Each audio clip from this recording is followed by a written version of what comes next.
Bismillahirrahmanirrahim. Assalamualaikum warahmatullahi wabarakatuh. Halo anak-anak, apa kabar semuanya?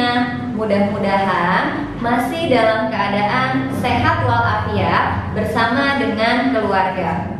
Baca majalah di ruang tamu, habis itu nonton berita.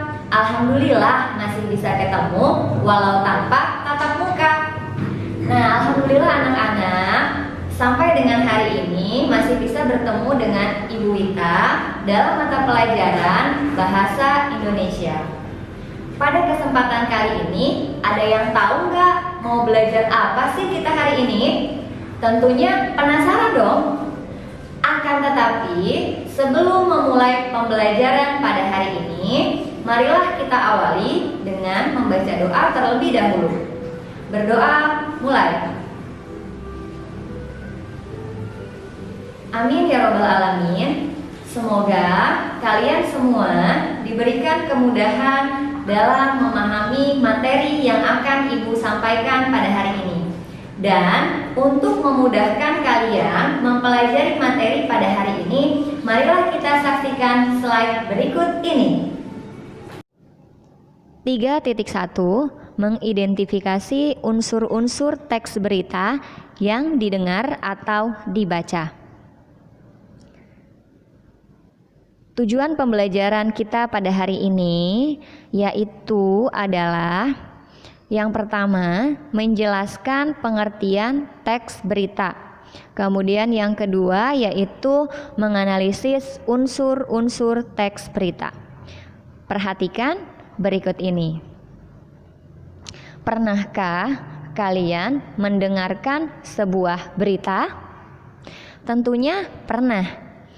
Kalau pernah, di manakah kalian mendengarkan atau menyaksikan berita tersebut? Ya, betul. Yang pertama adalah media televisi. Kalian bisa menyaksikan dan mendengarkan, menyimak berita dari televisi. Bahkan acara berita dalam sebuah channel televisi sehari bisa paling sedikit 2 kali ya. Kemudian selain di televisi, kita bisa mendengarkan melalui radio. Ya, radio ini hanya bisa didengarkan, tetapi kita tidak bisa melihat gambar atau video dari berita yang sedang disampaikan. Selanjutnya, kalian perhatikan, profesi apakah yang tergambar dalam slide berikut? Betul sekali. Ya, ini adalah profesi penyiar berita, orang yang menyampaikan berita, baik di televisi maupun di radio. Nah, sebenarnya teks berita itu apa sih?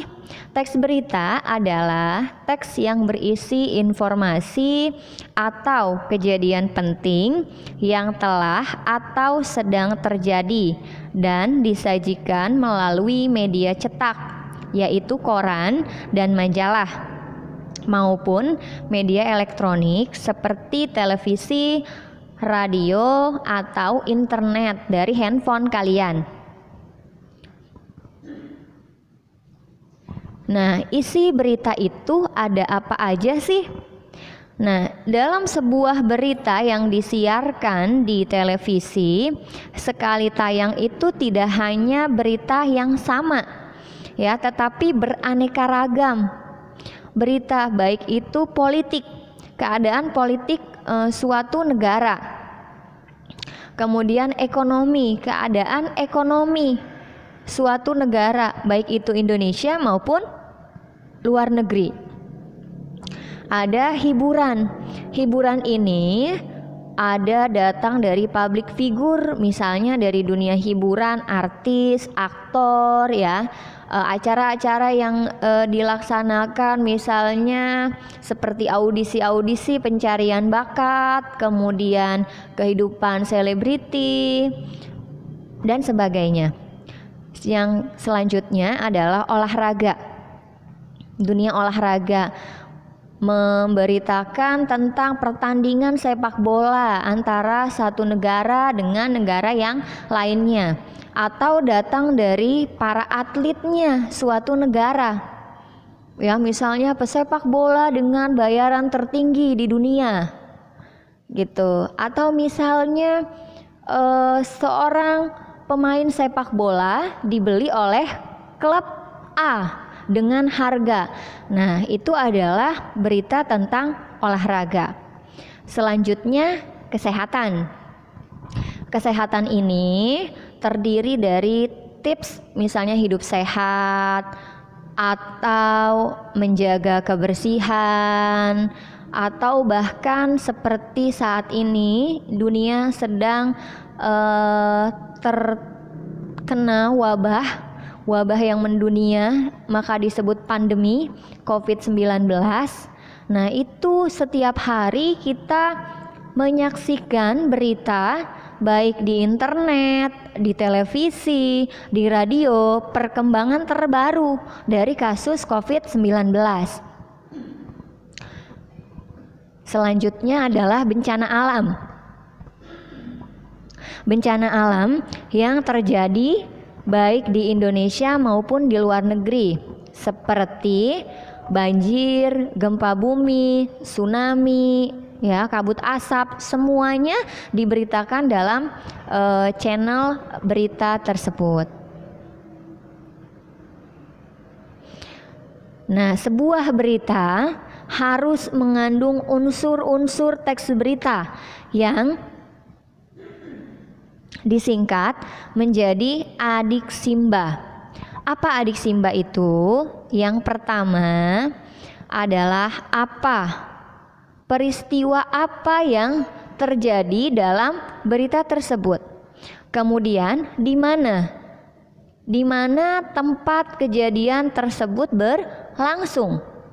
Selanjutnya yang ketiga adalah kapan peristiwa itu terjadi, waktu. Yang keempat, siapa yang terlibat dalam kejadian itu. Berarti bisa orang, bisa hewan, bisa lembaga, dan sebagainya. Yang kelima ada mengapa, alasan, sebab peristiwa itu terjadi. Misalnya ketika banjir datang, ya, itu penyebabnya apa? Karena aliran sungai meluap hingga air naik ke permukaan dan menghantam, membanjiri rumah-rumah warga, atau karena buang sampah sembarangan, akibatnya saluran air tersumbat dan banjir, ya. Yang keenam, bagaimana peristiwa tersebut bisa terjadi, berarti kronologi dari awal sampai dengan kejadian. Dari mulai misalnya tadi saluran air tersumbat, akhirnya air naik, ya, ke permukaan setinggi awalnya 5 cm, kemudian 10 cm, kemudian sampai 50 cm. Akibatnya anak-anak tidak bisa pergi ke sekolah. Jadi diceritakan dari awal hingga akhir. Nah, kalian perhatikan teks berikut ini berjudul Banjir di Rangkas Bitung. Banjir merendam pemukiman warga dan sejumlah bangunan sekolah di Lebak, Banten pada Selasa sore. Para siswa harus menanggalkan alas kaki untuk berangkat ke sekolah. Guyuran hujan deras selama 3 hari membuat aktivitas warga dan para siswa terganggu. Salah satunya di Sekolah Menengah Negeri 1 Rangkas Bitung, Lebak, Banten. Banjir setinggi 30 hingga 50 cm membuat siswa harus berjalan menerjang genangan menuju sekolah tanpa alas kaki. Meski demikian, para siswa tetap semangat belajar. hingga tadi malam hujan masih mengguyur wilayah Rangkas Bitung, Lebak, Banten. Warga berharap sistem saluran air segera diperbaiki agar banjir tersebut tidak tambah tinggi ya, atau tidak berlangsung lama, segera surut, segera berakhir. Kita lihat analisisnya. Analisis unsur-unsur teks berita banjir di Rangkas Bitung.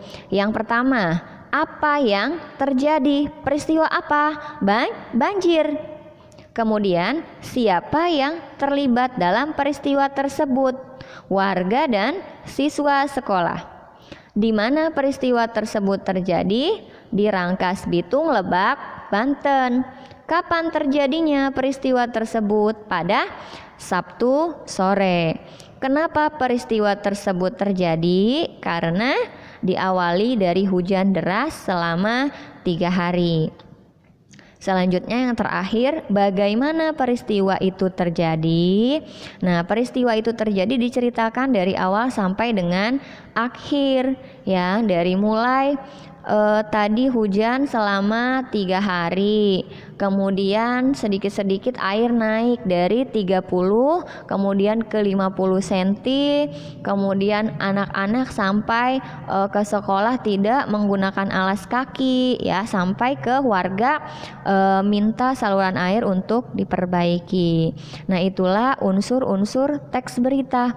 Jadi sebuah berita harus bisa menjawab pertanyaan adik Simba ini atau 5W plus 1H ya. Jadi sebuah berita itu harus mengandung unsur 5W plus 1H. Ada yang mau ditanyakan?